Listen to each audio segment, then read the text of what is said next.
All right, so I'm going to show just a little quick introductory on how to sand this edge and deck, okay?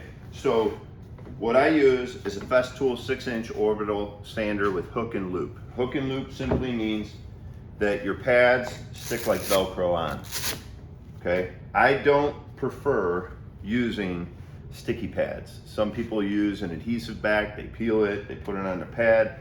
What I don't like about that is as you peel this back, you're always cleaning off excess glue, or the old glue on there prevents bonding from your new paper. And as you're sitting here and you're sanding, you end up throwing your paper across the room, okay? An orbital sander works best for me when it comes to solid surface. This Festool sander is geared towards solid surface. It's more expensive of a purchase. So if you're just getting into solid surface or you're doing something like that, you wouldn't normally start out with something like this. You might go and buy an orbital sander that you can get at a Home Depot or a Lowe's.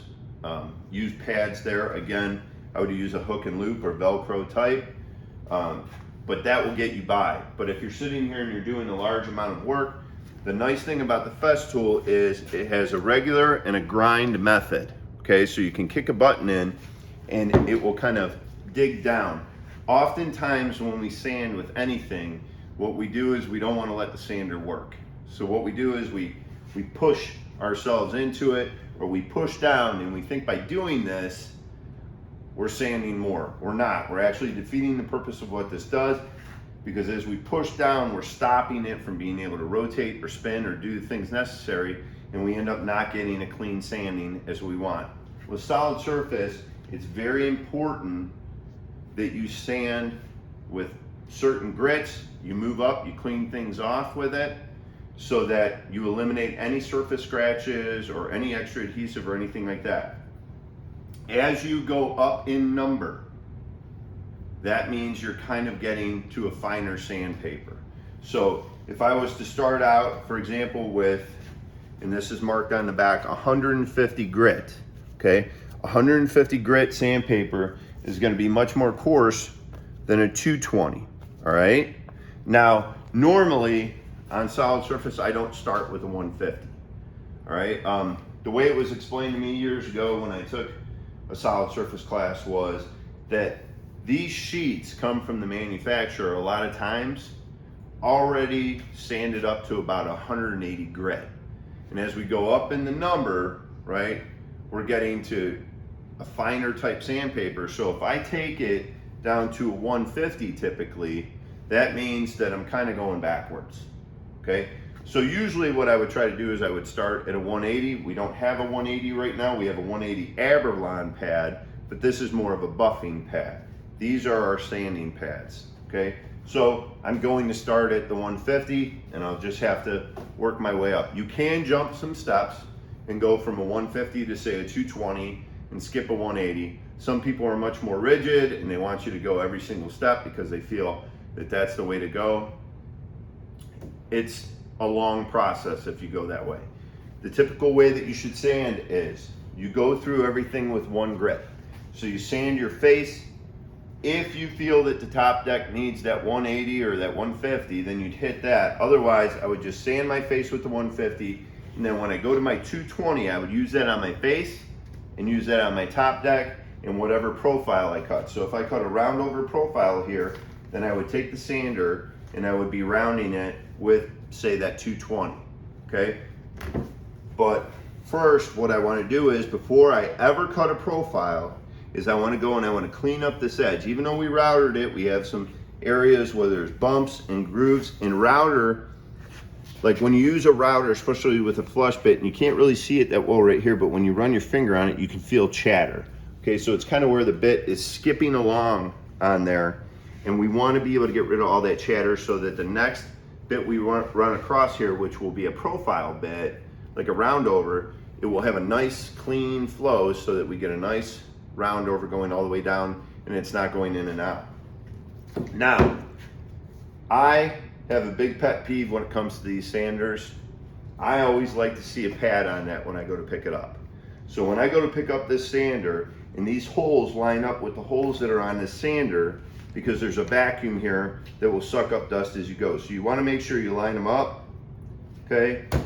Get that on there. But my pet peeve is if you leave the sander, number one, don't ever leave the sander like that, because you're gonna start bending up the side profile here. So always leave it in an upright position, or if you can have it where it's completely flat. Again, not rock back, but flat, okay? And the case it comes in usually allows you to be able to put it that way. But when it comes to these pads, if you don't have a pad on there and somebody just grabs this sander, okay, and they start sanding with it, with no pad on it, what they're gonna do is they're gonna tear up that sander, and now no pads will stick to it, okay? Now you can replace just this pad, but they're usually $60 to $70 or more for that, and you can get a long life out of them as long as you maintain them and you don't just sand directly on the pad, right? So when you leave it, do the courtesy of always putting a piece of sandpaper on there. You may be the next one to pick it up, or somebody else, and if somebody's in a hurry and they go to sand something really quick, they just want to buff something out, they're not really paying attention, they can end up ruining the sander. Now, as you use this sander, if you're going low, you can allow the cord and the hose to hang, but if you're going on the deck, okay, I strongly encourage you to take the hose and the cord, throw it over your shoulder, lock your arm over it like mine is, and have it on the deck, one hand on here, the other hand on top. This is not a pressure hand. This is a hand just to steady it. This is not to lean on it, okay? So I have this on top, and then what I do is I always move in figure eights, okay?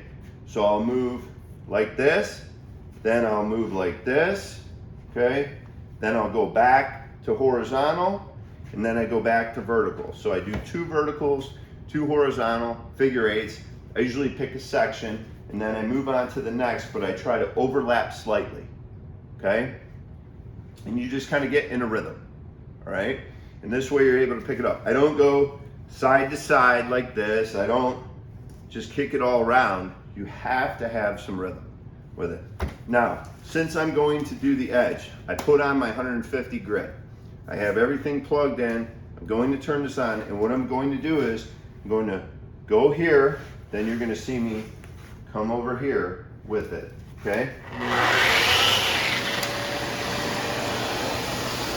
Sometimes on these, unfortunately, they have a lock-in method. Unless you get it turned all the way around, it will come out once it starts going. That lock-in method is a lot better than the method they used to have where it just plugged straight in, because that was bending and breaking.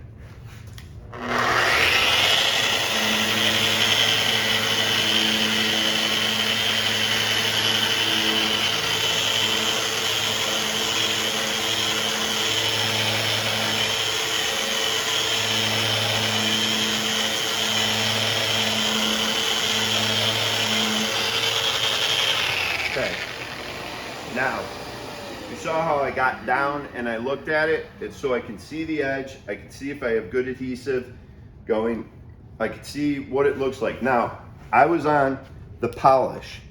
So when that button is in, it's on polish. You have to have this unit off in order to change it. So if I pop that up, okay, and I go back to it,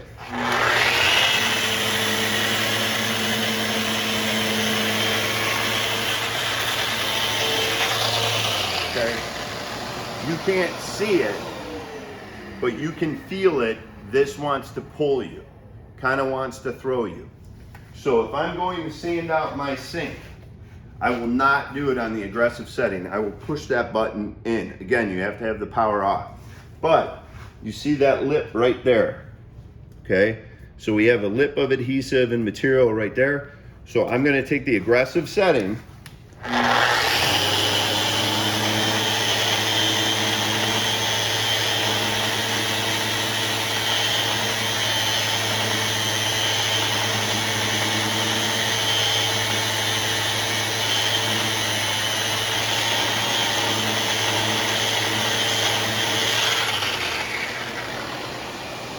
and with very little effort, it takes that right off, okay?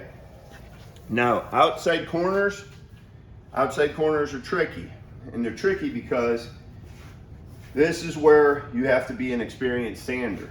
If you're coming to an outside corner and you take this and you rock this pad one way or another, okay? So you're rocking it down, you're gonna start cutting in more material this way.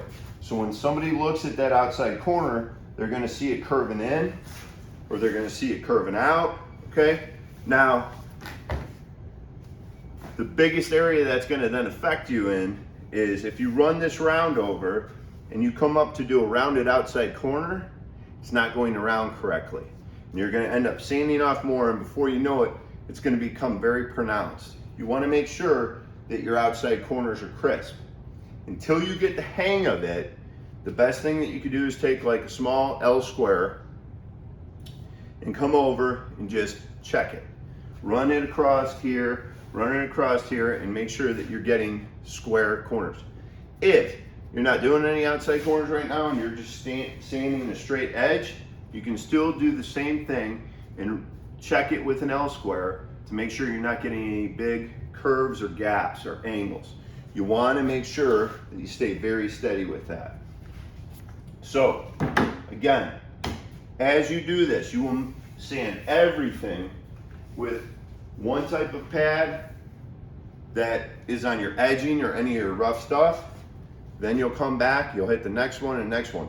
In between sandings, some people will take a clean rag, wet it, wipe everything down, take a clean rag that's dry and wipe the whole thing to get rid of any of the grit from the sandpaper that you used before. There is a school of thought that says if I use a 150 and I'm pushing off all the particles from that, and I come by with say a 220, what I'm really doing is I'm grinding in my 150 particles. So you can do that. I've done it. I would love to tell you that I see a huge difference. I don't. It doesn't mean that I still don't clean it up from a standpoint of the nice part of wiping it down. It gives me an opportunity to really take a look at the edge and be able to see some areas where I might need to sand more, or hopefully not, some areas that I didn't get a good adhesive seal and I need to dress those up. But you take this whole thing, you sand it. Usually we'll do on this a 150 to a 220, and then we'll come by with like a 500 Aberlon pad to buff it, and then wipe it down and we're done.